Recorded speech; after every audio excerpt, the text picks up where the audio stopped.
Assalamualaikum warahmatullahi wabarakatuh.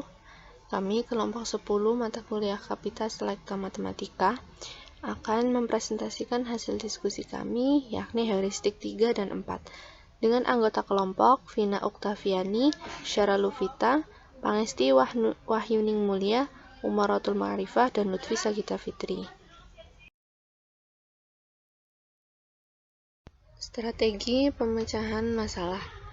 Strategi pemecahan masalah atau problem solving yakni strategi pembelajaran yang didasarkan pada banyaknya permasalahan yang membutuhkan penyelidikan autentik, yakni penyelidikan yang membutuhkan penyelesaian nyata dari permasalahan yang nyata. Strategi pemecahan masalah juga menggunakan strategi, cara, atau teknik tertentu untuk menghadapi situasi baru, agar keadaan tersebut dapat dilalui dengan keinginan yang telah ditetapkan. Selanjutnya pengertian heuristik. Heuristik berasal dari kata Yunani, yaitu heurisken, atau dalam bahasa Inggrisnya to discover, yang berarti menemukan. Heuris matematika adalah suatu proses khusus untuk membelajarkan penyelesaian masalah matematika dengan memberikan penuntun atau petunjuk dalam bentuk pertanyaan atau perintah pada setiap langkah-langkah yang dikembangkan. Jadi, problem solving merupakan suatu strategi pembelajaran yang mengaktifkan atau melatih siswa untuk dapat menghadapi masalah dan memecahkannya. Heuristik. Model heuristik diartikan oleh Wilson dan Coley sebagai akal dalam bekerja atau petunjuk praktis yang dapat membantu memperpendek jalur penyelesaian masalah. Ada beberapa model pendekatan heuristik yang sering digunakan, antara lain, yang pertama, pendekatan mencari kesamaan atau analogi. Latihan penyelesaian soal matematika dilakukan melalui model heuristik dengan pendekatan analogi.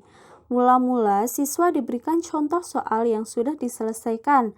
Selanjutnya, siswa diberikan soal yang sangat mirip dengan contoh dan diminta menyelesaikan. Apabila siswa sudah mampu menyelesaikan soal tersebut, maka berikutnya siswa diberikan soal yang relatif berbeda dengan contoh. Latihan dilakukan berulang-ulang dengan tingkat perbedaan soal yang semakin bervariasi. Demikian seterusnya sampai siswa dapat menyelesaikan soal tanpa bantuan contoh.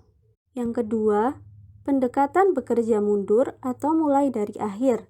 Model pembelajaran heuristik dengan pendekatan bekerja mundur memulai aktivitas dari tujuan akhir. Tujuan akhir dari pembelajaran soal cerita matematika adalah agar siswa mampu menyelesaikan permasalahan sehari-hari dengan menggunakan matematika. Oleh karena itu, aktivitas pembelajaran soal cerita matematika melalui model pembelajaran heuristik dengan pendekatan bekerja mundur dimulai dari contoh soal yang terselesaikan. Yang ketiga, pendekatan memperkecil perbedaan atau hill climbing. Dalam pemecahan masalah, proses diawali dengan menyelesaikan sub-masalah terdekat, kemudian menuju sub-masalah berikutnya yang terdekat. Begitu seterusnya sampai tidak ada lagi sub-masalah yang belum terpecahkan, yang berarti masalah secara keseluruhan sudah terselesaikan. Yang keempat, pendekatan memperkecil perbedaan.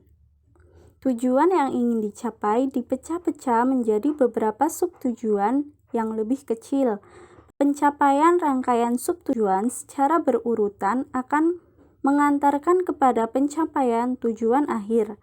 Dalam pengertian ini, pencapaian satu subtujuan bisa diusahakan apabila subtujuan sebelumnya sudah tercapai.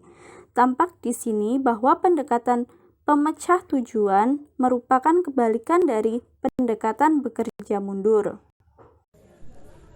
Selanjutnya heuristik. Ada heuristik 3 dan 4. Yang kali ini kita bahas yakni heuristik 3, yakni menelusuri proses penyelesaian masalah dengan melaksanakan rencana penyelesaiannya yang sudah dibuat. Kemudian heuristik 4, yakni memodifikasi masalah yang telah ada dengan tujuan mempermudah proses penyelesaiannya. Contoh soal heuristik: melihat gambar di samping dengan menggunakan teknik mengubah cara pandang terhadap masalah dengan cara sedikit memodifikasinya.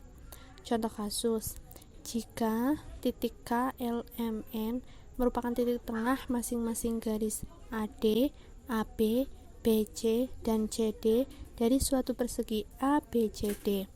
Apabila luas persegi ABCD adalah 6P², berapakah luas persegi KLMN?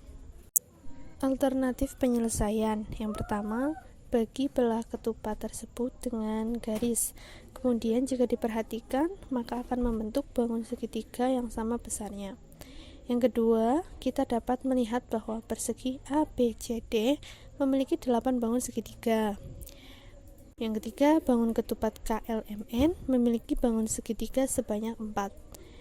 Diketahui jika luas persegi ABCD 6P², perbandingan ABCD dengan KLMN sama dengan 8:4, yakni sama dengan 2:1.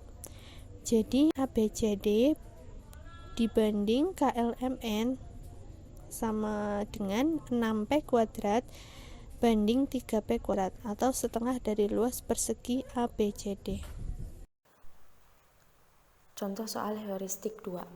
Sebuah bola basket dijatuhkan dari atas bangunan yang tinggi. Setiap jatuh ke lantai memantul setinggi 1/4 dari ketinggian sebelumnya.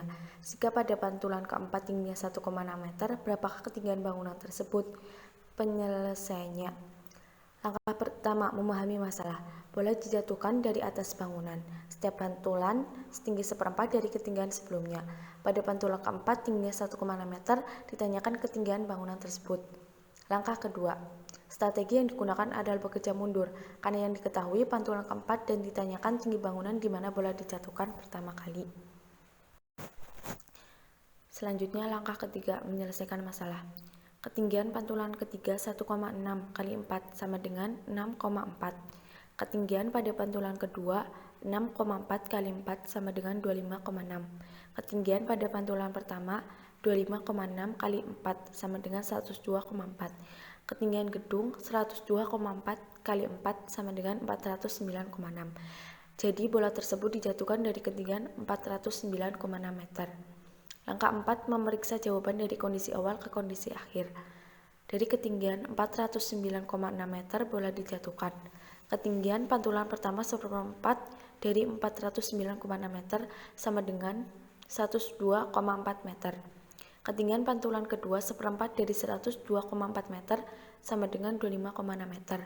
Ketinggian pada pantulan ketiga 1/4 dari 25,6 meter sama dengan 6,4 meter.